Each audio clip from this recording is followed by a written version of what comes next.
ہم کور کر رہے تھے آیات 146 پہ پہنچ گئے تھے. آیت ہے 146 ابھی ہم نے شروع نہیں تھی کی. 145 ہم نے ختم کی تھی.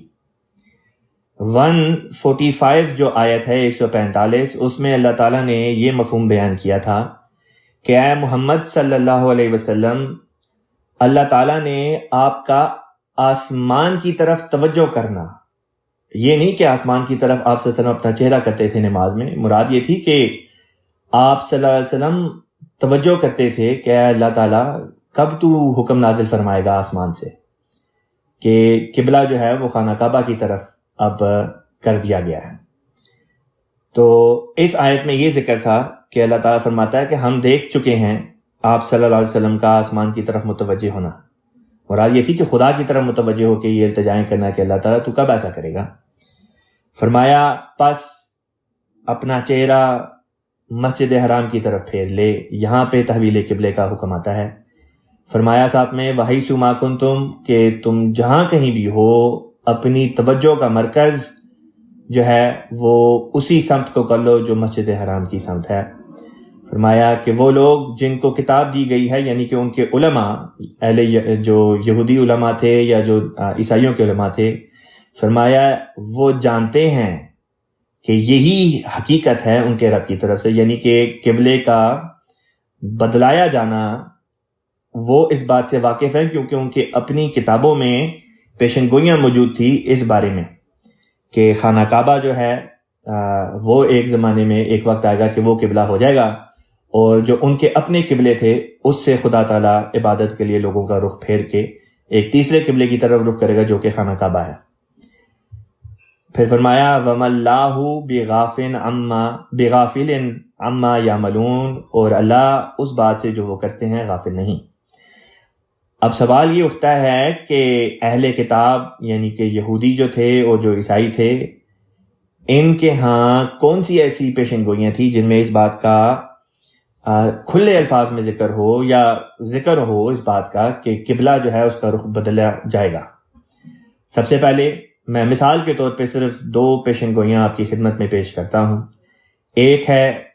اس کتاب سے جس کو یہود اور عیسائی دونوں مانتے ہیں، اور ایک ہے جس کو صرف عیسائی مانتے ہیں، یہود نہیں مانتے. جب ہم بائبل کو لیتے ہیں تو بائبل کے موٹے طور پہ 2 حصے ہیں. ایک کو ہم کہتے ہیں اولڈ ٹیسٹمنٹ اور ایک کو ہم کہتے ہیں نیو ٹیسٹمنٹ. عیسائی جو ہیں وہ اولڈ ٹیسٹمنٹ کو بھی مانتے ہیں، اس کے علاوہ نیو ٹیسٹمنٹ کو بھی مانتے ہیں. نیو ٹیسٹمنٹ در حقیقت اناجیل سے شروع ہوتی ہے، اور عیسیٰ علیہ السلام اور آپ کے جو شروع کے جو صحابہ تھے اور جو عیسائی موومنٹ تھی شروع کی، اس کی ایک ہسٹری پر مبنی کتاب کا نام ہے نیو ٹیسٹمنٹ. اولڈ ٹیسٹمنٹ جو ہے اس میں پہلی 5 کتابیں جو ہیں ان کا نام تورات ہے. یہ وہی تورات ہے جو موسیٰ علیہ السلام پہ اتری. علاوہ اس میں بعض اور انبیاء کا کلام بھی ہے، مثلا زبور بھی اسی میں آ جاتی ہے اولڈ ٹیسٹمنٹ کے اندر. بعض اور انبیاء کی جو وحیاں تھیں وہ بھی آ گئی، بعض ان کے علماء کی باتیں بھی آ گئیں، اور اس طرح سے یہ اولڈ ٹیسٹمنٹ بنی. جو یہود ہیں وہ اولڈ ٹیسٹمنٹ کو بائبل کہتے ہیں، اولڈ ٹیسٹمنٹ نہیں کہتے.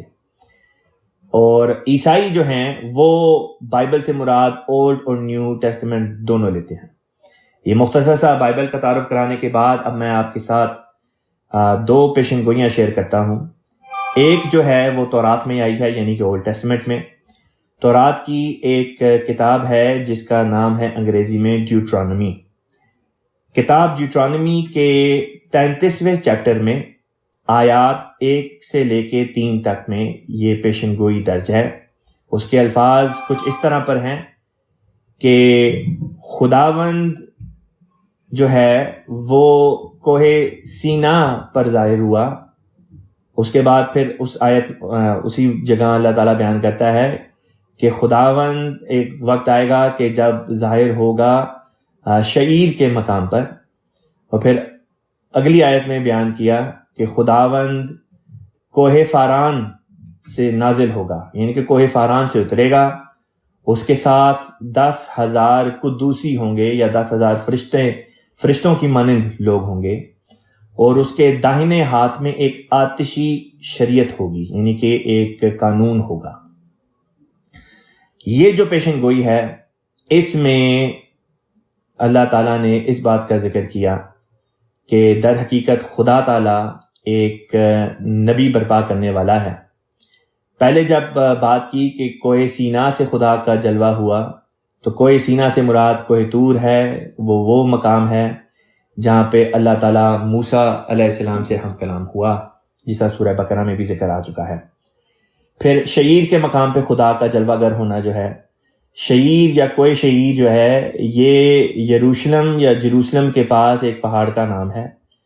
اور یہ وہ مقام ہے جہاں پہ حضرت عیسیٰ علیہ السلام سے اللہ تعالیٰ ہم کلام ہوتا تھا۔ اور تیسرا وہ مقام ہے اللہ تعالیٰ کے ظہور کا، جس کی طرف اللہ تعالیٰ نے اس آیت میں ذکر کیا کہ خدا کوہ فاران سے اترا اور اس کے ساتھ 10,000 قدوسی لوگ تھے جو فرشتہ مانند تھے، اور اس کے داہنے ہاتھ میں ایک آتشی شریعت تھی۔ یہاں پہ چند باتیں آپ کی خدمت میں کچھ وضاحت کے ساتھ بیان کرنے کی ضرورت ہے۔ یہ کوہ فاران کون سی جگہ ہے؟ کوہ سینا کا پتہ چل گیا کہ یہ موسیٰ علیہ السلام کے ساتھ وابستہ ہے۔ کوہ شعیر کا پتہ چل گیا کہ شعیر کا مقام عیسیٰ علیہ السلام کے ساتھ وابستہ ہے۔ یہ کوہ فاران کون سی جگہ ہے؟ فاران کی چوٹی یا فاران کا پہاڑ کون سی جگہ ہے؟ فاران سے مطلب کیا ہے، اور یہ کس جگہ پہ پائی جاتی ہے، اور یہ کس نبی سے منسلک ہو سکتی ہے؟ اس کے لیے بائبل اور دنیا کی ہسٹری کچھ انسان کو جاننے کی ضرورت ہے۔ فاران کا لفظ عربی زبان کا لفظ ہے، اور فاران کا مطلب ہوتا ہے دو مہاجر، دو ہجرت کرنے والے۔ یہ مکہ اور مکے کے ارد گرد کا جو علاقہ ہے جس کو حجاز کہتے ہیں، یہ اس علاقے کو کہا جاتا ہے فاران۔ در حقیقت مکے کے ارد گرد کے جو پہاڑی سلسلہ ہے اس کو فاران کا سلسلہ کہا جاتا ہے، اور جو وادی ہے اس وادی کو دشت فاران کہتے ہیں، یعنی کہ بریت فاران، فاران کی وادی۔ اس وجہ سے اس کو فاران کی وادی کہا جاتا ہے یا فاران کا پہاڑی سلسلہ کہا جاتا ہے، کیونکہ اس علاقے میں دو مہاجر آ کے بس گئے تھے۔ وہ دو مہاجر کون تھے؟ بائبل کے مطالعے سے ہمیں معلوم ہوتا ہے وہ دو مہاجر در حقیقت حضرت ہاجرہ علیہ السلام، زوجہ ابراہیم علیہ السلام، اور آپ کے بیٹے حضرت اسماعیل علیہ السلام ہیں۔ جب اللہ تعالیٰ نے حضرت ابراہیم علیہ السلام کو خواب میں دکھایا کہ آپ اپنے بیٹے کو ذبح کریں، تو آپ نے اس کی یہ تعبیر کی کہ آپ شروع میں اپنے بیٹے کو اپنی بیوی کے ہمراہ اس علاقے میں آ کے چھوڑ کے چلے گئے، کیونکہ پتہ تھا کہ یہ علاقہ خدا تعالیٰ کا منظور نظر علاقہ ہے، خاص علاقہ ہے، اور بعض الہی اشارات کی بنا پر آپ اس جگہ پر اپنی بیوی اور بچے کو چھوڑ کے چلے گئے جہاں پہ خانہ کعبہ کے آثار پائے جاتے تھے، اور یہ وہی جگہ ہیں جس کو مکے کا شہر اب ہم کہتے ہیں۔ اس زمانے میں تو کوئی شہر وہاں پہ آباد نہیں تھا، بلکہ ویران ایک جگہ تھی۔ قرآن پاک میں اللہ تعالیٰ نے اس کو وادی غیر ذی زرع کے الفاظ سے سورہ ابراہیم میں یاد کیا ہے۔ ابراہیم علیہ السلام جب اپنی بیوی اور بچے کو یہاں پہ چھوڑ کے چلے گئے، آپ کا جو پانی تھا، کھانے پینے کی چیزیں تھی، یعنی کہ ماں اور بیٹے کی، وہ جلد ختم ہو گئیں۔ بچہ نومولود تھا، چھوٹا تھا، گود کا بچہ تھا، اور کچھ ہی عرصے میں جب پانی ختم ہو گیا تو بچہ پیاس کی شدت سے تڑپنے لگا، اور حضرت ہاجرہ اپنے بچے کی اس تڑپ کو برداشت نہ کر سکیں، اور جو ہے وہ صفا اور مروہ پہاڑیوں کے درمیان میں آپ نے دوڑنا شروع کر دیا پانی کی تلاش میں۔ جب 7 چکر مکمل ہو گئے تو اس وقت خدا کا فرشتہ ظاہر ہوا، اور اس نے آپ کو یہ کہا کہ آپ اپنے بچے کے پاس جائیں، خدا نے آپ کی دعا کو سن لیا ہے، اور اسی بچے کے قدموں سے اللہ تعالیٰ نے پانی کا چشمہ بہا دیا۔ لہٰذا جب آپ آئیں تو آپ نے دیکھا کہ جہاں پہ اسماعیل علیہ السلام کے پاؤں تھے، قدم تھے، وہاں پہ پانی کا ایک چشمہ جو ہے وہ پھوٹ پڑا، اور وہ زمزم کا چشمہ تھا۔ عربوں میں پانی جو ہے، اور یہ اب بھی یہ بات پائی جاتی ہے، جو خاص طور پہ بدو لوگ ہوتے ہیں، وہ چونکہ بادیہ نشین ہوتے ہیں، صحرا میں پھرتے ہیں، صحرا میں رہتے ہیں، ان کے لیے سب سے بڑی جو کموڈٹی ہوتی ہے، نعمت ہوتی ہے، وہ پانی ہے۔ جہاں پانی دکھائی دیتا ہے وہیں پہ یہ لوگ خیمہ زن ہو جاتے ہیں، اپنے خیمے لگا دیتے ہیں، اور وہیں پہ آباد ہو جاتے ہیں۔ تاریخ سے معلوم ہوتا ہے کہ جب اسماعیل علیہ السلام اور ہاجرہ علیہ السلام کو ابراہیم علیہ السلام یہاں چھوڑ کے گئے اور پانی کا چشمہ پھوٹ پڑا، تو پاس سے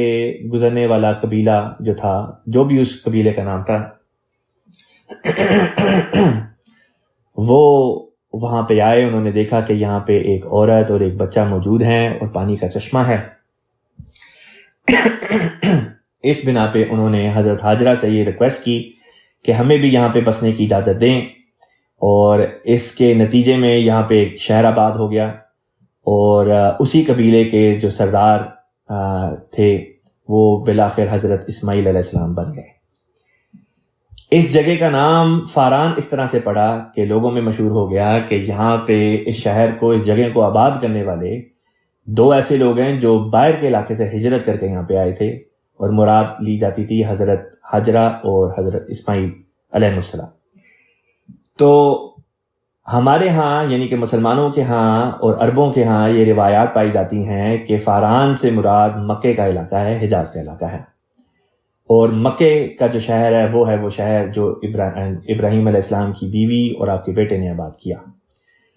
بائبل کے مطالعے سے پتہ چلتا ہے کہ فاران کا لفظ 2-3 مختلف جگہوں کے لیے استعمال کیا گیا ہے. معلوم ہوتا ہے کہ یہود قوم جو تھی وہ چونکہ بنی اسماعیل سے ایک خاص دشمنی رکھتی تھی، ایک بغض اور ایک عناد رکھتی تھی، کینہ رکھتی تھی، لہٰذا انہوں نے اس خوف سے کہ کہیں یہ اسماعیل علیہ السلام کی طرف اشارہ نہ ہو،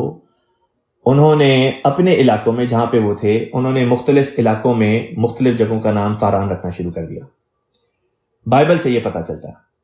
لیکن یہود نے فاران کا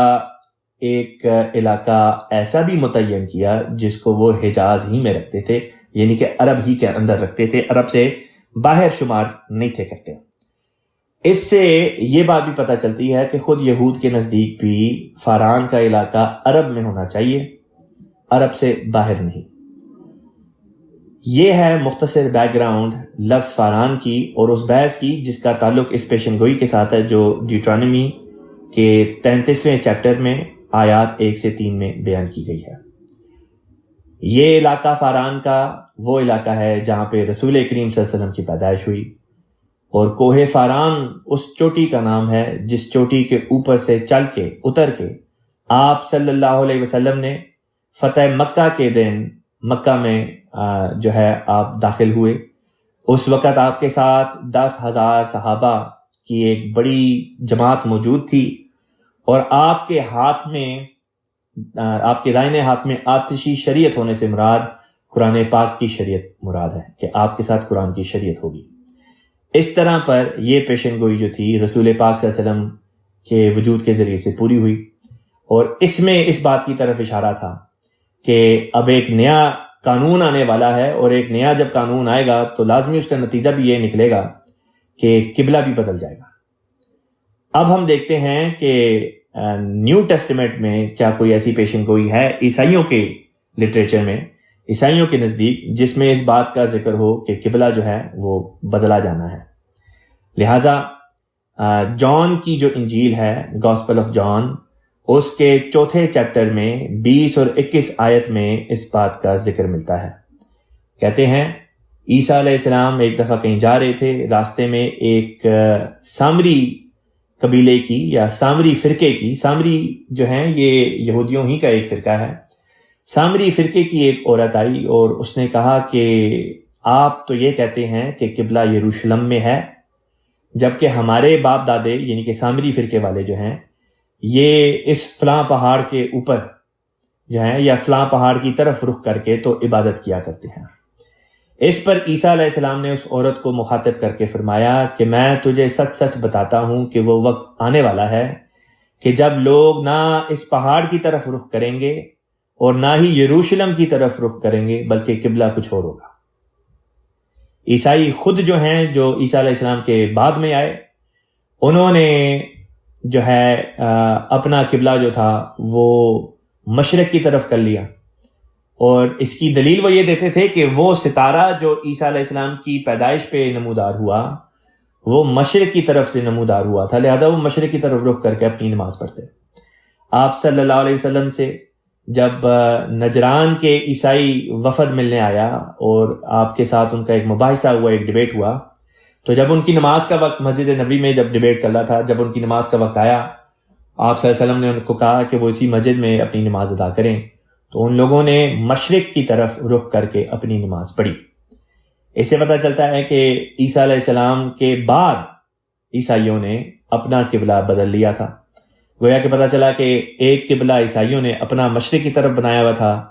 یہودی جو تھے ان کے مختلف فرقوں کے مختلف قبلے تھے، اکثر جو تھے وہ یروشلم کی طرف رخ کرتے تھے، اور بعض جو تھے وہ یروشلم کے قریب ایک پہاڑ ہے اس کی طرف رخ کر کے تو اپنی نماز یا اپنی عبادت کیا کرتے تھے۔ یہاں پہ اللہ تعالیٰ نے ان پیشن گوئیوں کی طرف اشارہ کر کے بیان کیا ہے، اور یہ میں نے نمونے کے طور پہ صرف 2 پیش کیے، ورنہ اور بھی ہیں، کہ جس سے ثابت ہوتا ہے کہ قبلہ در حقیقت بدلا جانا تھا، اور خانہ کعبہ نے جو کہ فاران کے علاقے سے منسوب ہوتا ہے اس طرف رخ قبلے کا ہو جانا تھا۔ اب اگلی آیت کو دیکھتے ہیں۔ اگلی آیت ہے آیت نمبر 146 146۔ اللہ تعالیٰ بیان کرتا ہے وَلَا إِن، اور اگر،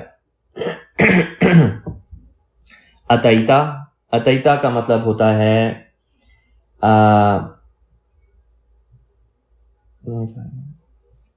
تو لے کر آئے، وَلَا إِن، اور اگر، اتیتا تو لے کر آئے، الذین، وہ لوگ،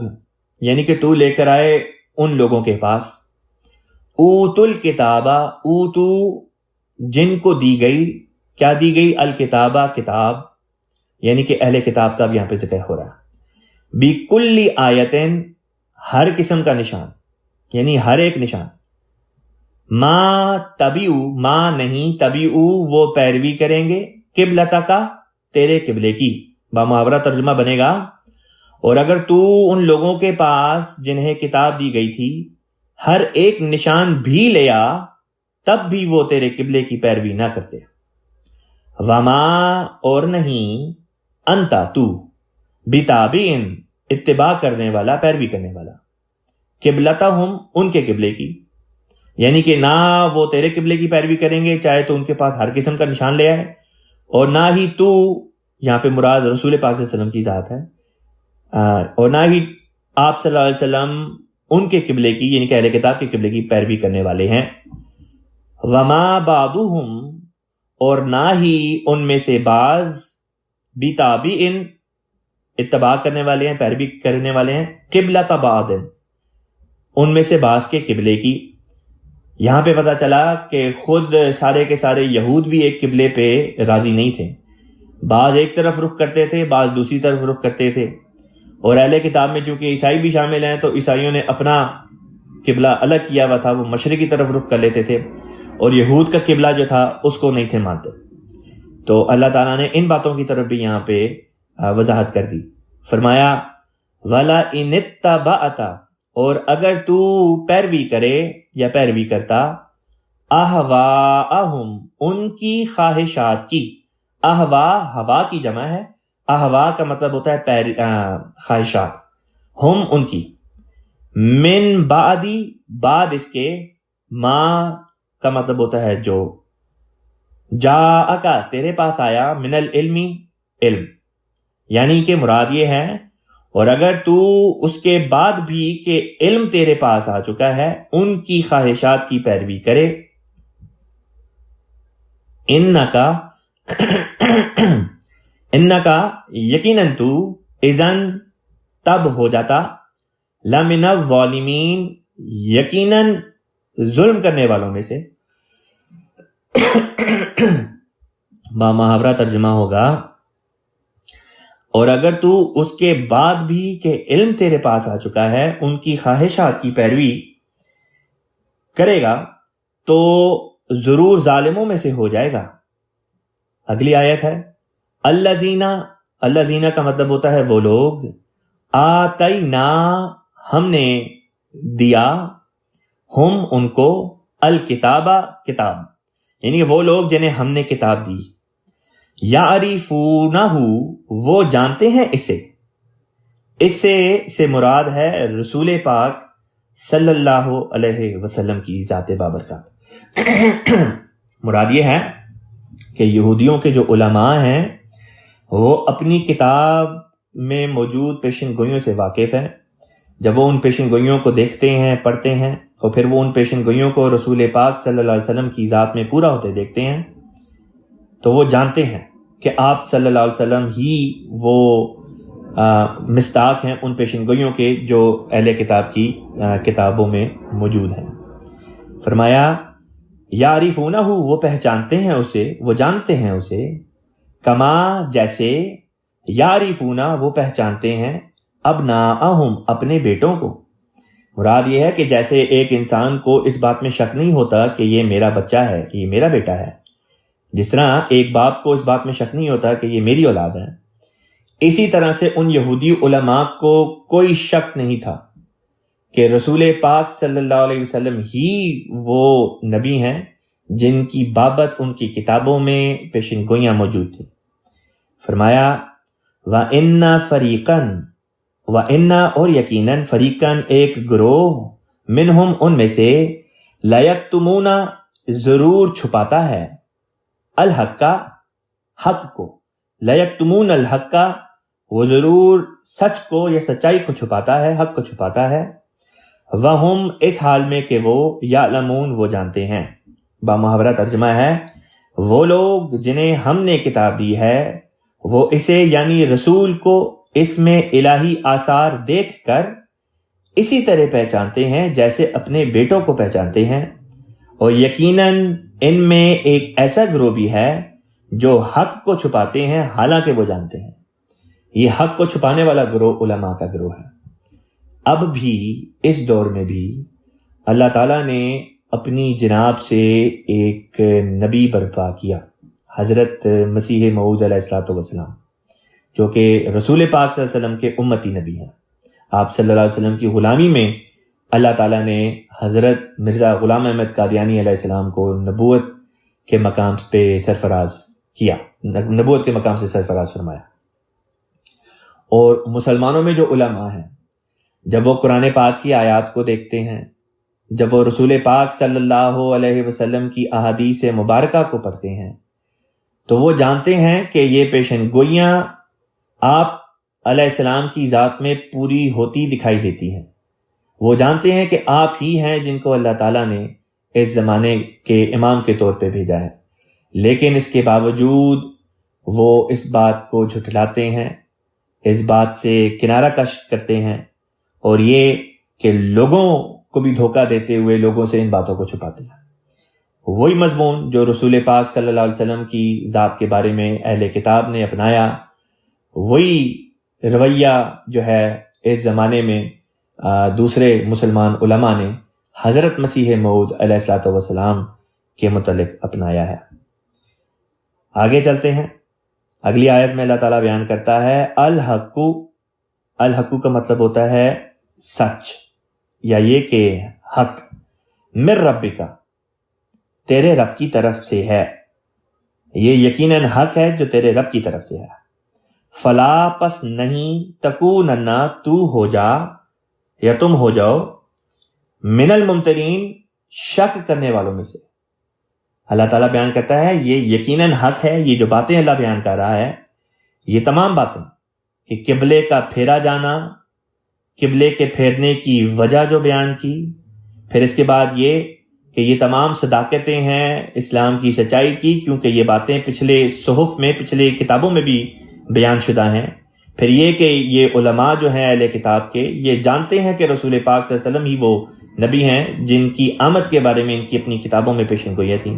فرمایا یہ تمام باتیں حق ہیں، سچ ہیں، اور تیرے رب کی طرف سے ہیں، پس تم شک کرنے والوں میں سے نہ ہو جاؤ. اگلی آیت ہے، بیان کیا وَلِكُلٍّ اور سب کے لیے ہے، وا اور لی کہتے ہیں جسے میں نے پہلے بھی بتایا، یہ لام تعلیل ہے غرض بیان کرنے کے لیے.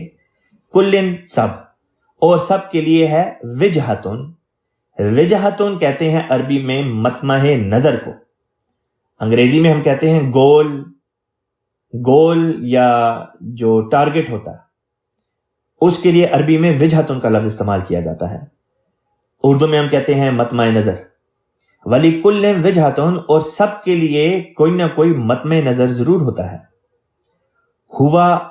مولیہا، وہ اس کی طرف اپنا منہ پھیرتا ہے. ہوا وہ مولی کہتے ہیں پھیرنے والا، ہاں اس کی طرف، وہ اپنا منہ اس کی طرف پھیر لیتا ہے. جو بھی انسان کا گول ہوتا ہے، جو بھی انسان کا مطمع نظر ہوتا ہے، وہ اپنی توجہ کو اس طرف کر لیتا ہے. مثلا ایک طالب علم ہے، وہ یہ گول رکھتا ہے کہ میں نے 95% نمبر حاصل کرنے ہیں، اور 95% نمبر حاصل کرنے کے لیے وہ اپنی تمام تر توجہ اور محنت اسی کام کی طرف لگا دیتا ہے کہ وہ اتنی محنت کرے کہ کم سے کم 95% نمبر وہ حاصل کر لے. اسی طریقے سے وہ جو سپورٹس کھیلتے ہیں، انہوں نے اپنے کوئی نہ کوئی گول بنائے ہوتے ہیں. جو باسکٹ بال کھیلتے ہیں، ان کے ذہن میں یہ ہوتا ہے کہ ہم کوبی برائنٹ کی طرح اچھے ہو جائیں،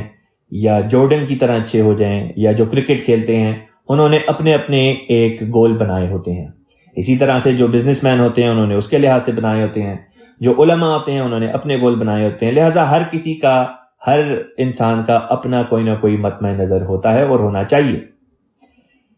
یہ آیت ہمیں بتاتی ہے کہ جب سب کا کوئی نہ کوئی گول ہوتا ہے تو مومن کا کیا گول ہو. یہ اللہ تعالیٰ نے اگلے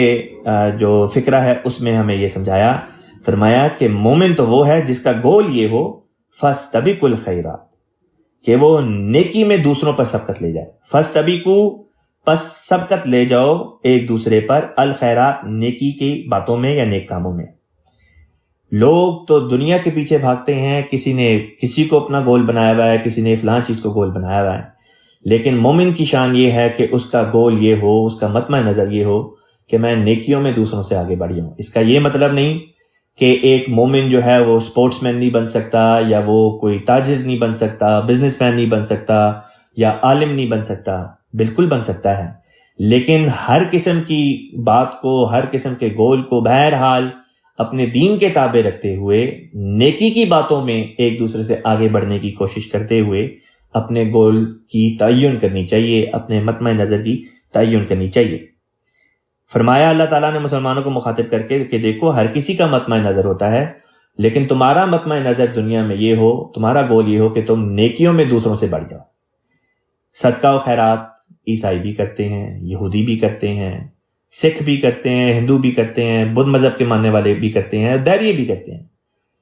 فرمایا مسلمان وہ ہو جو اس نیکی میں سب سے آگے نکل جائے. نہ صرف یہ کہ آپس میں بھی ایک مسلمان دوسرے مسلمان سے آگے بڑھنے کی کوشش کرے، بلکہ نیک کاموں میں دوسرے جو مذاہب کے لوگ ہیں، جو غیر مذاہب کے لوگ ہیں، یا جو دہری ہیں، ان سے بھی نیکی کے کاموں میں انسان آگے نکلنے کی کوشش کرے، تاکہ معلوم ہو کہ مسلمان جب نیکیوں میں آگے بڑھتا ہے تو اس کے آگے بڑھنے کی وجہ اس کا مذہب ہے. یہاں پہ اللہ تعالیٰ آگے بیان کرتا ہے اینما تکونوا، کہ جب تم یہ باتیں کرو گے، نیکی میں آگے بڑھنے کی کوشش کرو گے، یہ تمہارا مقصد ہوا کرے گا، تو کیا نتیجہ نکلے گا. فرمایا اینما تکونوا، اینا کہتے ہیں جہاں، ما تکونوا تم ہوگے، تم جہاں کہیں بھی ہوگے، یاتی کا مطلب ہوتا ہے وہ لے آئے گا، بکم تم سب کو، یاتی بکم اللہ تم سب کو لے آئے گا، جمیعہ اکٹھا. مراد یہ ہے کہ جب تم رسول پاک صلی اللہ علیہ وسلم کی اقتداء میں نکلو گے، رسول پاک صلی اللہ علیہ وسلم کی پیروی کرو گے، ان کے ذریعے سے جو اللہ تعالیٰ نے احکامات نازل فرمائے ہیں ان کے اوپر عمل کرو گے، اس کا نتیجہ یہ نکلے گا کہ خدا تعالیٰ تمہیں اکٹھا کر دے گا. تم دنیا کے جس کونے میں ہوگے، تم دنیا کے جس خطے میں ہوگے، تم اکٹھے رہو گے.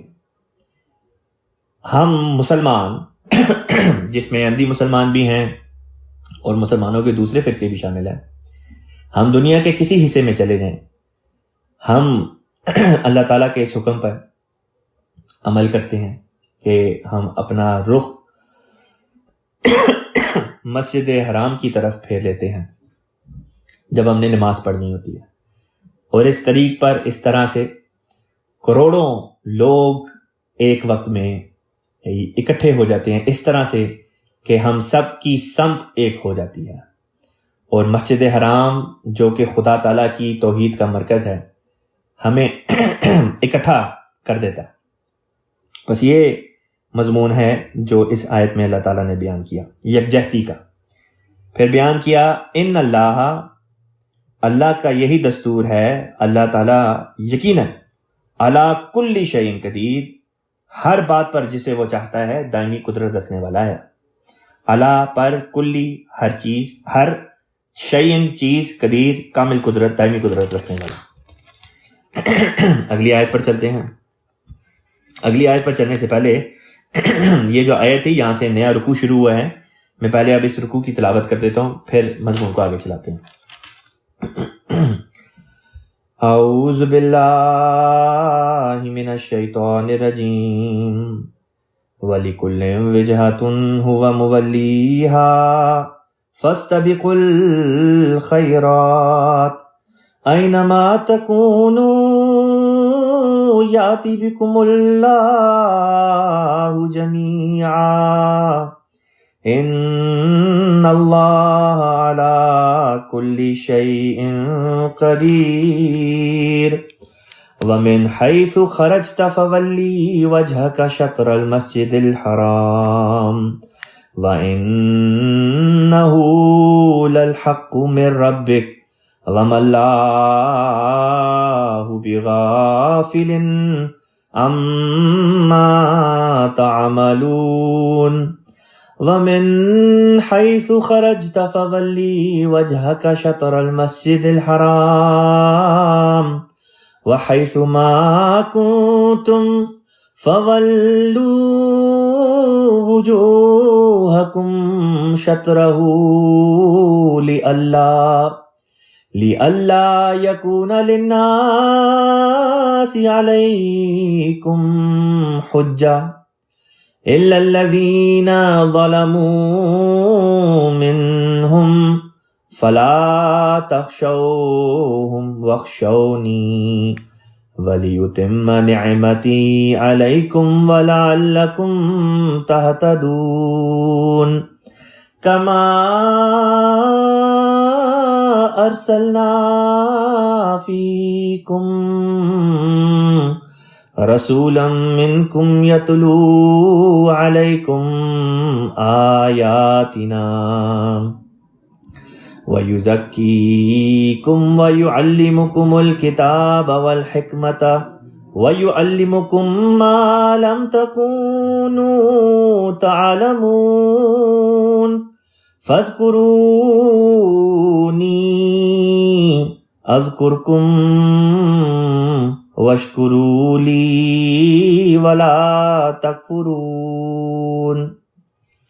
یہاں پہ یہ رکوع جو ہے اس کی تلاوت ختم ہوتی ہے۔ اس رکوع کی جو پہلی آیت تھی، آیت نمبر 149،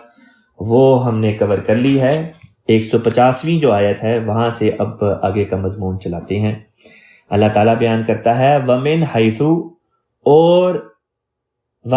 من سے، حیثو جہاں کہیں، وَمِنْ حَيْثُ اور جہاں کہیں سے، خرجتا تو نکلے، یہاں پہ نکلنے سے مراد اور تو سے مراد یہاں پہ رسول پاک صلی اللہ علیہ وسلم اور آپ کی اتباع میں پھر باقی تمام مسلمان مراد ہے۔ وَمِنْ حَيْثُ خَرَجْتَ، پس جہاں کہیں سے بھی تو نکلے، یعنی کہ جہاں کہیں سے بھی تو سفر کے لیے روانہ ہو، فَوَلِّ، پس پھیر لے، وجہ کا، اپنے چہرے کو، شطرہ کہتے ہیں طرف، شطر المسجد الحرام، مسجد حرام کی طرف۔ ترجمہ یوں بنے گا اور جہاں کہیں سے بھی تو نکلے اپنی توجہ مسجد حرام ہی کی طرف پھیر۔ اس آیت کا مطلب ہے کہ جب کبھی بھی ہم سفر کے لیے نکلتے ہیں یا ہم نکلیں تو ہماری توجہ کا مرکز خدا تعالیٰ کی توحید یعنی کہ خانہ کعبہ کی طرف ہونی چاہیے۔ رسول پاک صلی اللہ علیہ وسلم کو اللہ تعالیٰ کی طرف سے یہ حکم تھا اور مسلمانوں کو بھی کہ دیکھو تم جب روانہ ہو، جہاں کہیں جس کام کے لیے بھی نکلو، جس اہم کام کے لیے بھی نکلو، تو بالآخر تمہاری غرض یہ ہو کہ ہم نے مکہ جو ہے، خانہ کعبہ کا جو علاقہ ہے، مکہ جو ہے اس کو ہم نے فتح کرنا ہے، تاکہ تم سب اس مرکز پہ قائم ہو جاؤ، اس مرکز پہ اکٹھے ہو جاؤ جہاں سے ایک وقت نکالے گئے تھے۔ اس سے پچھلی آیت میں اللہ تعالیٰ نے یہ پیشن گوئی فرمائی تھی، یاتی بکم اللہ جمیعا، خدا تعالیٰ تم لوگوں کو واپس اکٹھا کر دے گا۔ یہ اکٹھا کرنے کا مضمون خود بتاتا تھا، یہ پیشن گوئی تھی اس بات کی طرف کہ وہ عنقریب زمانہ آنے والا ہے جب رسول پاک صلی اللہ علیہ وسلم اور مسلمان جو اپنے گھروں سے مکہ سے نکالے گئے تھے واپس مکہ میں چلے جائیں گے، اور اس طرح پر سب دوبارہ سے اکٹھے ہو جائیں گے، اس لیے کیونکہ خانہ کعبہ جو توحید کا نشان ہے، جو مسلمانوں کے لیے توحید کا مرکز ہے، وہ دوبارہ مسلمانوں کی جو ہے وہ قبضے میں آ جائے گا، اور اس طرح پر مسلمان جو ہیں وہ مانوی رنگ میں بھی اور ظاہری رنگ میں بھی اکٹھے ہو جائیں گے۔ بس اللہ تعالیٰ بیان کرتا ہے کہ جب بھی تم رخت سفر اختیار کرو، کیا کرو؟ تمہاری توجہ کا مرکز یہ بات ہوا کرے کہ تم نے بالآخر مکے واپس لوٹنا ہے، تم نے خانہ کعبہ تک پہنچنا ہے، خانہ کعبہ میں تم نے خدا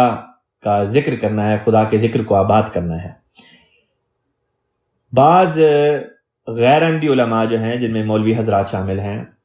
وہ اس آیت کے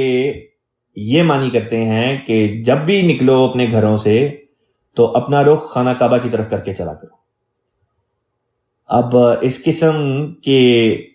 باتیں کرنے کے نتیجے میں، اس قسم کے نظریات رکھنے کے نتیجے میں جو واقعات رونما ہوتے ہیں بہت ہی مضحکہ خیز ہوتے ہیں۔ مثلاً بعض دفعہ دیکھنے میں آتا ہے کہ مولوی حضرات جب جہاز پہ سفر کر رہے ہوتے ہیں تو اس قسم کی فرمائشیں کر رہے ہوتے ہیں کہ ہمیں بتایا جائے کہ قبلہ کس رخ ہے، ہم نے اس رخ ہو کے تو نماز پڑھنی ہے۔ اب جہاز فضا میں ہے اور کئی ہزار فٹ کی بلندی پر ہے، وہاں پہ قبلہ کس طرح سے متعین ہو؟ وہ تو ہو ہی نہیں سکتا، کیونکہ آپ زمین پہ نہیں ہیں۔ جب زمین پہ ہوں گے تو اس وقت، یا اگر کہیں پہ آپ جامد ہوں تو اس وقت آپ قبلے کی تعین کر سکتے ہیں، لیکن آپ فضا میں ہیں، اور فضا میں بھی آپ ایک ایسے طیارے پہ ہیں جو اپنی جو سمت ہے اس کو بدلتا رہتا ہے۔ اسی طریق پر بعض دفعہ اس قسم کے واقعات بھی سننے میں آئے، اور بعض لوگوں نے دیکھے بھی ہوں گے کہ جب ٹرینوں پہ سفر کیا جا رہا ہوتا ہے تو مولوی حضرات اچانک بیچ میں کھڑے ہو جاتے ہیں اور کہتے ہیں کہ لوگ سائڈوں پہ ہو جائیں، میں نماز پڑھنے لگا، اور قبلے کا رخ کر کے تو نماز شروع کر دیتے ہیں، اور جیسے جیسے ٹرین کا رخ بدلتا ہے ویسے ویسے مولوی صاحب کا بھی قبلہ جو ہے وہ بدلنا شروع ہو جاتا ہے، رخ بدلنا شروع ہو جاتا ہے۔ اور جیسے گھڑی اپنی گھڑی کی سوئیاں جو ہیں وہ ایک گول چکر مکمل کرتی ہیں، بعض دفعہ اس طرح بھی ہوتا ہے کہ مولوی جو ٹرینوں میں سفر کر رہے ہوتے ہیں اپنا قبلہ بدلتے بدلتے بدلتے وہ بھی ایک گول دائرے کی شکل اختیار کر جاتے ہیں۔ بہت ہی مضحکہ خیز قسم کے یہ نظریات ہیں، اور اس سے جس قسم کے واقعات رونما ہوتے ہیں اس سے اسلام کے اوپر، اسلام کی کوئی خوبصورتی ظاہر نہیں ہوتی، بلکہ اسلام کے اوپر اس قسم کی باتیں اعتراض پیدا کرنے والی ہوتی ہیں۔ اللہ تعالیٰ بیان کرتا ہے وَإِنَّهُ لَلْحَقُّ مِن رَبِّكَ، اور یقیناً یہ تمام باتیں جو اللہ تعالیٰ نے بیان کی، لَلْحَقُّ یہی حق ہے، مِن رَبِّكَ تیرے رب کی طرف سے۔ اس میں وہ پیشن گوئی بھی آ گئی کہ اللہ تعالیٰ مسلمانوں کو دوبارہ سے توحید کے مرکز یعنی خانہ کعبہ پر اکٹھا کر دے گا۔ فرمایا وَمَا اللَّهُ، اور نہیں ہے اللہ، بِغَافِلٍ غافل، غفلت میں، عما اس بارے میں، تعملون جو تم کرتے ہو، مراد یہ ہے، اور اللہ اس سے غافل نہیں جو تم کرتے ہو۔ اگلی آیت پہ چلتے ہیں، فرمایا وَمِنْ حَيْثُ خَرَجْتَ، اور جہاں کہیں سے تو نکلے، یہ وہی فکرہ ہے جو اوپر بھی آیا ہے، فَوَلِّ پس پھیر دے، وجہ کا اپنا چہرہ، شطر المسجد الحرام، مسجد حرام کی طرف، وَحَيْثُ مَا كُنْتُمْ، پہلے صرف رسول پاک صلی اللہ علیہ وسلم کو واحد کا صیغہ استعمال کر کے مخاطب کیا تھا، تو کا لفظ استعمال کر کے اللہ تعالیٰ نے، اب جمع کا صیغہ استعمال کر کے تم فرما رہا ہے۔ پتہ چلتا ہے کہ اب یہاں پہ سب مسلمانوں کو اللہ تعالیٰ نے مخاطب کرنا شروع کر دیا۔ فرمایا وَحَيْثُ مَا كُنْتُمْ، اور تم سب جہاں کہیں بھی ہو، یہاں پہ سفر کی شک بھی اٹھا دی، یہاں پہ یہ بھی نہیں فرمایا کہ سفر کے لیے نکلو، بلکہ فرمایا کہ تم جہاں کہیں بھی ہو کیا کرو، فَوَلُّوا وُجُوهَكُمْ، اپنے چہروں کو پھیر دو، شطرہ اس کی طرف یعنی کہ خانہ کعبہ کی طرف۔ اب اگر ظاہری طور پہ اس کا مطلب لیا جائے کہ تم جہاں کہیں بھی بیٹھے ہو، کھڑے ہو، لیٹے ہو، تم اپنا منہ جو ہے وہ خانہ کعبہ کی طرف کر لو، تو بڑی ایک، اگر اس کو جسمانی طور پہ، ظاہری طور پہ لیا جائے تو اس کا مطلب بڑے غلط طور پہ نکل سکتا ہے۔ مثلا یہ کہ بعض لوگ کھانا کھا رہے ہوتے ہیں، تو کیا اس سے یہ مراد ہوگی کہ جب تم کھانا کھا رہے ہو تو اس وقت تمہارا چہرہ خانہ کعبہ کی طرف ہو، یا اگر فلاں کام کر رہے ہو تو اپنا چہرہ خانہ کعبہ کی طرف کرو، یا یہ کہ بیٹھے ہوئے ہو تو خانہ کعبہ کی طرف رخ کر کے بیٹھو؟ ہرگز یہ باتیں مراد نہیں۔ مراد صرف اور صرف اتنی تھی کہ نماز میں، پہلی بات، نماز جب پڑھو تو نماز میں تمہارا رخ خانہ کعبہ کی طرف ہو، اور دوسرا یہ کہ تم جو بھی کام کرو، جہاں کہیں بھی ہو، تمہارا مطمع نظر یہ ہو کہ تم نے جو کام بھی کرنے ہیں تمہاری توجہ کا مرکز خانہ کعبہ ہو۔ خانہ کعبہ کی بڑائی مراد ہے کہ تم وہ کام کرو جس سے خدا کی بڑائی ہو، جس سے خدا تعالیٰ کی کبریائی جو ہے وہ لوگوں کے سامنے پیش کی جا سکے۔ اسلام پہ، خدا پہ کوئی اعتراض نہ بن پائے تمہارے کسی عمل کی وجہ سے، لہٰذا یہاں پہ عمل کی تلقین کی گئی ہے، تلقین عمل کی طرف اشارہ ہے کہ تمہارے اعمال ایسے ہوں جو خدا تعالیٰ کی بڑائی بیان کرنے والے ہوں اور لوگوں کو خدا کی طرف لے کر آنے والے ہوں۔ لی اللہ، اگلا فقرہ ہے تم اس طرح کرنا کہ اپنا چہرہ خانہ کعبہ کی طرف کرنا۔ لی اللہ، لی تا مطلب غرض بیان کی جا رہی ہے، لی اللہ تاکہ نہ ہو، لا نہیں، لی آ تاکہ، لی اللہ تاکہ نہ ہو، یکونا وہ بات، للناسی لوگوں کے لیے، علیکم تمہارے خلاف یا تم پر، حجت کا مطلب ہوتا ہے کوئی عذر، کوئی دلیل۔ فرمایا تم نبی پاک صلی اللہ علیہ وسلم کی پیروی کرو۔ نبی پاک صلی اللہ علیہ وسلم نے جس طرح اپنا رخ، اپنا چہرہ بیت المقدس سے پھیر کر خدا کے حکم پر خانہ کعبہ کی طرف پھیر دیا ہے، تو تم بھی اے مسلمانوں اپنا رخ، اپنا قبلہ جو ہے خانہ کعبہ کو بنا دو۔ کیوں فرمایا ایسا؟ فرمایا کہ جب تم ایسا کرو گے تو تم اکٹھے رہو گے، تم میں ایک یکجہتی رہے گی، کیونکہ تم ایک امام کی اطاعت کر رہے ہو۔ رسول پاک صلی اللہ علیہ وسلم ہمارے امام، لہٰذا جب ہم ان کی اطاعت کریں گے تو جو امامت کا مضمون ہے وہ پورا ہو جائے گا کہ آپ ہماری امامت کر رہے ہیں اور ہم آپ کی اقتداء میں ہیں۔ اگر ایسا نہیں کرو گے، مراد یہ ہے کہ رسول پاک صلی اللہ علیہ وسلم نے تو اپنا چہرہ بیت المقدس سے پھیر کے خانہ کعبہ کی طرف کر دیا، مسجد حرام کی طرف کر دیا۔ اگر تم ایسا نہیں کرتے تو پھر لوگ تمہارے اوپر یہ اعتراض کرنے، لوگوں کو تمہارے اوپر اعتراض کرنے کا موقع مل جائے گا۔ کیا اعتراض ہوگا؟ یہ اعتراض ہوگا کہ دعویٰ تو رسول کی اتباع کا کرتے ہیں مسلمان، رسول پاک صلی اللہ علیہ وسلم کی پیروی کرنے کا دعویٰ کرتے ہیں، لیکن اتنا بھی نہیں کر سکتے کہ اپنے رخ کو، اپنے قبلے کو رسول کی اتباع میں اس طرف پھیر لیں۔ ایک تو اس کا یہ مطلب ہے۔ دوسرا اس کا یہ بھی مطلب ہو سکتا ہے کہ لوگوں نے تو اعتراض کرنا ہی کرنا ہے، لوگوں نے تو اعتراض کرنا ہی کرنا ہے۔ مثلا اہل کتاب جو ہیں وہ یہ اعتراض کریں گے کہ ہمارے قبلے کی طرف پہلے رخ کیا ہوا تھا، اب اپنا رخ بدل دیا ہے، وہ اس رنگ میں اعتراض کریں گے۔ جو بعض مسلمانوں میں منافق لوگ ہوں گے یا کمزور ایمان والے ہوں گے یا تفریقہ کرنے والے ہوں گے، وہ یہ کہیں گے کہ پہلے اہل کتاب کا قبلہ جب ہم فالو کر رہے تھے تو سب اکٹھے تھے، اب اس طرح سے تفریق ہوگی، لہٰذا وہ اس چیز کو بہانہ بنا کے اطاعت جو ہے وہ اطاعت کے دائرے سے باہر نکلنے کی کوشش کریں گے۔ فرمایا الا الذین ظلموا منہم، سوائے ان لوگوں کے جنہوں نے ظلم کیا ان میں سے۔ مراد یہ ہے کہ وہ لوگ ہی اعتراض کریں گے جو ظلم کرنے والے ہیں، چاہے وہ اہل کتاب میں سے ہوں یا چاہے خود مسلمانوں میں سے ہوں۔ بظاہر مسلمانوں میں سے بھی بعض ایسے تھے یا ایسے ہوں گے جو رسول پاک صلی اللہ علیہ وسلم کی مخالفت کرنے والے ہوں گے۔ فرمایا فلا تخشوہم، فلا پس نہیں، تخشو تم ڈرو، ہم ان سے، پس تم ان لوگوں سے نہ ڈرو، اہل کتاب سے نہ ڈرو، دوسرے لوگوں سے نہ ڈرو، وخشونی اور مجھ سے ڈرو، یعنی کہ اللہ تعالیٰ کی ذات سے ڈرو۔ ولی اتم، اور تا میں تمام کر دوں، یعنی کہ مکمل کر دوں، نعمتی اپنی نعمت، علیکم تم پر، ولا اللکم اور تاکہ تم، لا اللہ کہتے ہیں تاکہ، کم کا مطلب ہوتا ہے تم سب، ولا اللکم اور تاکہ تم سب، تہتدون تم ہدایت پا جاؤ۔ سوال پیدا ہوتا ہے یہاں پہ ولی اتم نعمتی علیکم سے کیا مراد ہے کہ میں اپنی نعمت تم پر تمام کروں؟ حضرت خلیفۃ المسیح رابع رحمہ اللہ تعالی اپنی جو قرآن کلاس ہے اس میں بیان فرماتے ہیں کہ یہاں پہ نعمت سے مراد وہ 4 وعدے ہیں جو اللہ تعالیٰ نے سورۃ النساء کی آیت نمبر 70 میں بیان کیے۔ اللہ تعالیٰ وہاں پہ بیان کرتا ہے، اعوذ باللہ من الشیطان الرجیم، وَمَن يُطِعِ اللَّهَ وَرَسُولَهُ، کہ جس نے اللہ تعالیٰ کی اور اس رسول یعنی کہ رسول پاک صلی اللہ علیہ وسلم کی اطاعت کی، ان کے لیے کیا ہے؟ انعم اللہ علیہم، انہی پر اللہ تعالیٰ نے انعام کیا، یا اللہ ان پر انعام کرے گا۔ کس طرح سے انعام کرے گا؟ اس طرح سے انعام کرے گا کہ وہ ان کو نبیوں میں داخل کر دے گا،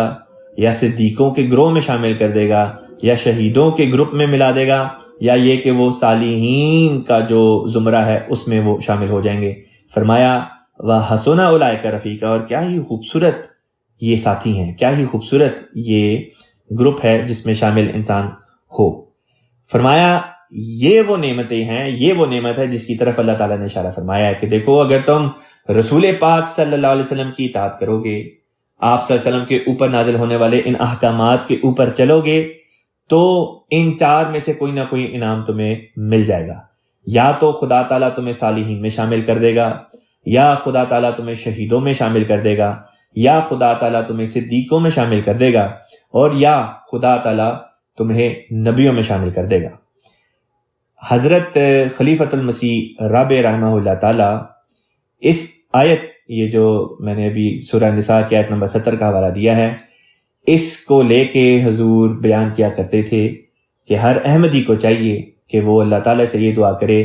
کہ اے اللہ مجھے صدیق بنا دے۔ چونکہ یہ آیت یہاں پہ ضمنی طور پہ اس کا ذکر آ گیا، میں نے سوچا کہ آپ لوگوں کے ساتھ بھی یہ دعا شیئر کروں۔ آج کل چونکہ رمضان کے مبارک ایام ہیں، کثرت سے دعاؤں کا، خدا کی عبادت کا موقع مل رہا ہے، تو اس دعا کو خاص طور پہ اپنے لبوں پہ رکھیں، اٹھتے بیٹھتے اللہ تعالیٰ سے یہ دعا ضرور کریں، اپنی نمازوں میں، اپنے سجدوں میں، اپنے رکوعوں میں، جب آپ کو موقع ملے اللہ تعالیٰ سے یہ دعا مانگیں کہ اے اللہ تعالیٰ، تو جب بھی خدا سے دعا کریں یہ دعا ضرور کریں کہ اے اللہ تعالیٰ مجھے صدیق بنا دے۔ چاہے آپ کوئی مرد ہے یا عورت ہے، بڑا ہے، بوڑھا ہے، یا بچہ ہے یا نوجوان ہے، جو بھی ہے، سب کو اللہ تعالیٰ کے حضور یہ دعا کرنی چاہیے۔ آگے چلتے ہیں۔ اللہ تعالیٰ بیان کرتا ہے کما کا مطلب ہوتا ہے جیسے، ارسلنا ہم نے بھیجا، رسول کا مطلب ہوتا ہے جس کو بھیجا گیا ہو، یعنی کہ میسنجر، پیغمبر۔ ارسلنا ہم نے بھیجا، جیسے ہم نے بھیجا، کما ارسلنا جیسے کہ ہم نے بھیجا، فیکم تم لوگوں میں، رسولن ایک رسول، منکم تمہیں میں سے، یتلو وہ تلاوت کرتا ہے، علیکم تم پر، آیاتنا ہماری آیات کی یا ہمارے نشانات کو تمہارے سامنے بیان کرتا ہے، وَيُزَكِّيكُمْ اور وہ تمہارا تزکیہ کرتا ہے۔ یہاں پہ جو دعا ابراہیمی تھی جس کا ذکر پیچھے چند رکوع پہلے گزرا ہے، وہاں پہ جس طرح میں نے پہلے بتایا تھا، ابراہیم علیہ السلام نے تو یہ دعا مانگی تھی کہ اللہ تعالیٰ اس قوم میں انہی میں سے ایک ایسا رسول برپا کر، ایسا رسول مبعوث فرما جو تیری آیات کی تلاوت ان کے سامنے کرے، پھر یہ کہ وہ ان کو کتاب کی تعلیم بھی دے، پھر یہ کہ وہ ان کو حکمت بھی سکھائے، اور ان تمام باتوں کے نتیجے میں وہ ان کا تزکیہ کرے۔ دعا تو ابراہیم علیہ السلام نے یہ مانگی تھی، لیکن اللہ تعالیٰ نے دیکھیں کس رنگ میں قبول فرمائی۔ فرمایا یہاں پہ کہ جیسے ہی وہ تلاوت کرتا ہے خدا تعالیٰ کی آیات کی، یزکیکم وہ تمہارا تزکیہ کر دیتا ہے، تزکیہ کرنا شروع کر دیتا ہے۔ یعنی کہ رسول پاک صلی اللہ علیہ وسلم جب قرآن پاک کی تلاوت کرتے تو آپ کی قرآن پاک کی تلاوت کے نتیجے میں ہی لوگوں کے دل صاف ہونے شروع ہو جاتے۔ میں ایک جو کئی لوگوں کا تجربہ ہے یہاں پہ آپ کی خدمت میں رکھتا ہوں۔ ہم یہ مانتے ہیں کہ نبی کی غیر موجودگی میں، یعنی کہ نبی کی وفات کے بعد جس کو خدا تعالیٰ خلیفہ بناتا ہے، اس کے ذمے بھی وہی کام لگاتا ہے جو نبی کی ذمہ داری ہوتی ہے۔ اور جس طرح نبی پاک صلی اللہ علیہ وسلم کے بارے میں اللہ تعالیٰ نے یہ بات بیان کی کہ آپ تلاوت کرتے ہیں اور آپ کا تلاوت کرنا لوگوں کے دلوں کو پاک و صاف کرنا شروع کر دیتا ہے۔ مراد یہ ہے کہ جو مومن ہیں ان کے دل پاک و صاف ہو جاتے ہیں، ورنہ تو رسول پاک صلی اللہ علیہ وسلم روز قرآن پاک کی تلاوت ویسے بھی کرتے تھے اور نماز میں بھی قرآن پاک کی تلاوت فرماتے تھے، اور جب نماز پڑھاتے تھے تو پیچھے صحابہ بھی کھڑے ہوتے تھے اور منافقین بھی ہوتے تھے، لیکن منافقین کے دل صاف نہیں تھے ہوتے، رسول پاک صلی اللہ علیہ وسلم کے صحابہ کے دل صاف ہو جاتے تھے۔ پس اس بات کو آگے لے کے اگر بڑھایا جائے تو بعض لوگوں کا تجربہ یہ ہے کہ چونکہ جو خلیفہ ہوتا ہے اس کے ذمہ بھی اللہ تعالیٰ نے وہی کام لگائے ہیں، لہٰذا جب خلیفہ قرآن پاک کی آیات کی تلاوت کرتا ہے، جو بھی خلیفہ ہوتا ہے خلیفہ وقت، اس کی تلاوت کے نتیجے میں بھی لوگوں کے مومنین کے دل جو ہیں وہ پاک و صاف ہوتے ہیں۔ دیکھیں ہم جو احمدی مسلمان ہیں، خدا تعالیٰ کا ہم پر کتنا بڑا احسان ہے۔ دوسرے مسلمان کسی قسم کی ان میں کوئی یکجہتی نہیں، ان میں کسی قسم کی کوئی یونٹی نہیں، لیکن ہم جو ہیں ہمیں ایک امام کے نیچے لا کر، ایک امام کی اطاعت کے اس ہار میں پرو کر اللہ تعالیٰ نے ہمیں اکٹھا کر دیا۔ جیسے انگلیاں جب ہاتھ کی کٹی ہو جائیں تو وہ ایک مشت بن جاتی ہے، ایک مٹھی بن جاتی ہے اور مضبوط ہوتی ہے، ٹھیک اسی طریقے سے مومنین کی جماعت ہوتی ہے۔ اور جب خلیفہ وقت تلاوت کرتے ہیں نماز میں قرآن پاک کی، یا ہر جمعے کو جب حضور خطبہ ارشاد فرماتے ہیں اور شروع میں قرآن پاک کی آیات کی تلاوت فرماتے ہیں، یا اسی طریق پر جب حضور کوئی تقریر فرماتے ہیں اور اس وقت قرآن پاک کی آیات کی تلاوت فرماتے ہیں، تو واقعتاً یوں معلوم ہوتا ہے کہ جیسے ہمارے دلوں کو کوئی مخفی طاقت ہے جو پکڑ کے اپنے ہاتھوں میں دھو رہی ہے اور صاف کر رہی ہے۔ بس اس سے یہ بھی ایک بات اخذ کی جا سکتی ہے کہ امام وقت سے ملنے کی کوشش کی جائے، تاکہ ان سے مل کے ان کی اتباع میں نمازیں کثرت سے پڑھی جائیں، تاکہ حضور کی تلاوت ہم سنیں اور تلاوت سننے کے نتیجے میں ہمارے دل بھی پاک و صاف ہوں۔ اسی طرح حضور کے پیچھے جمعہ پڑھنے کی کوشش کرنی چاہیے، تاکہ اس میں جب حضور قرآن پاک کی تلاوت کرتے ہیں تو اس سے ہمارے دل پاک و صاف ہوں۔ اسی طریقے سے جو جا نہیں سکتے حضور کے پاس، وہ کم سے کم یہ تو کوشش کر ہی سکتے ہیں کہ جب ہمارے پیارے امام کا خطبہ جمعہ آتا ہے تو اس کو ضرور سنیں، حضور کی اپنی جو تلاوت ہے اس کو ضرور سنیں، حضور کے خطبے کو سنیں، اس سے بھی ہمارا تزکیہ ہوتا ہے۔ آگے مضمون کو لے کے بڑھتے ہیں۔ اللہ تعالیٰ بیان کرتا ہے وَيُعَلِّمُكُمُ الْكِتَابَ،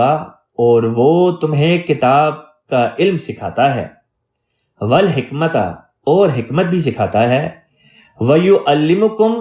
مَا لَمْ تَكُونُوا، وَيُعَلِّمُكُمْ، اور وہ تمہیں سکھاتا ہے، ما جو لم نہیں، تکونو تم تھے، تعلمون تم جانتے۔ مراد یہ کہ وہ تمہیں وہ باتیں بھی سکھاتا ہے، ان باتوں کا بھی علم دیتا ہے جن کا پہلے تمہیں علم نہیں تھا۔ یہاں پہ حضرت خلیفۃ المسیح رابع رحمہ اللہ تعالیٰ نے بیان کیا کہ یہاں پہ وہ باتیں تمہیں سکھاتا ہے جو پہلے تم نہیں تھے جانتے، اس سے کیا مراد ہے؟ حضور بیان کرتے ہیں یہاں پہ اسلام کی ان منفرد تعلیمات کا ذکر ہے، ڈسٹنکٹیو فیچرز کا ذکر ہے جو پچھلے تمام مذاہب میں اور ان کی تعلیمات میں نہیں تھا پایا جاتا۔ اسلام کی جو منفرد تعلیمات ہیں ان کے بارے میں خود خلیفۃ المسیح رابع رحمہ اللہ تعالیٰ نے ایک چھوٹی سی تقریر کی، وہ چھوٹی سی کتابچے کی شکل میں شائع ہوئی، جس کا نام ہے ڈسٹنکٹیو فیچرز آف اسلام۔ اس کو پڑھنا چاہیے، بہت ہی پیاری کتاب ہے، بہت ہی آسان کتاب ہے، اور بچوں کو بھی پڑھانی چاہیے۔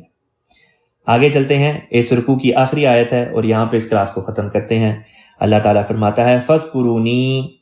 پس مجھے یاد کرو، میرا ذکر کرو، اذکرکم، تم ایسا کرو گے تو اس کا کیا نتیجہ ہوگا؟ جب تم مجھے یاد کرو گے تو پھر میں تمہیں یاد کروں گا، تم مجھے نہ بھلانا، میں تمہیں نہیں بھلاؤں گا۔ وَاشْکُرُوا لِی، اور میرا شکر ادا کرو، وَلَا تَکْفُرُونِی، اور میری ناشکری نہ کرنا۔ اب یہ جو بات تھی کہ فَاذْکُرُونِی، مجھے یاد کرو، اس کا بدلہ یہ اللہ تعالیٰ نے دیا کہ میں تمہیں یاد کروں گا، جب تم مجھے یاد رکھو گے تو میں تمہیں یاد رکھوں گا۔ لیکن وَاشْکُرُوا لِی، میرا شکر ادا کرو کے بدلے میں یہ نہیں فرمایا کہ تم میرا شکر ادا کرو گے تو میں تمہارا شکر ادا کروں گا، کیونکہ خدا نے بندے کا کیا شکر ادا کرنا، بندے نے ایسا کیا کیا کہ خدا اس کا شکر مند ہو۔ بس اس بات کا جواب اللہ تعالیٰ نے ایک اور جگہ پہ دیا ہے، جہاں فرمایا وَلَئِن شَكَرْتُمْ لَأَزِيدَنَّكُمْ، کہ اگر تم شکر کا پہلو اختیار کرو گے تو پھر میں تمہیں مزید بڑھا کے دوں گا۔ بس یہاں پہ فرمایا وَاشْکُرُوا لِی، اور میرے شکر گزار بندے بن جاؤ، میرا شکر کرو، وَلَا تَکْفُرُونِی، اور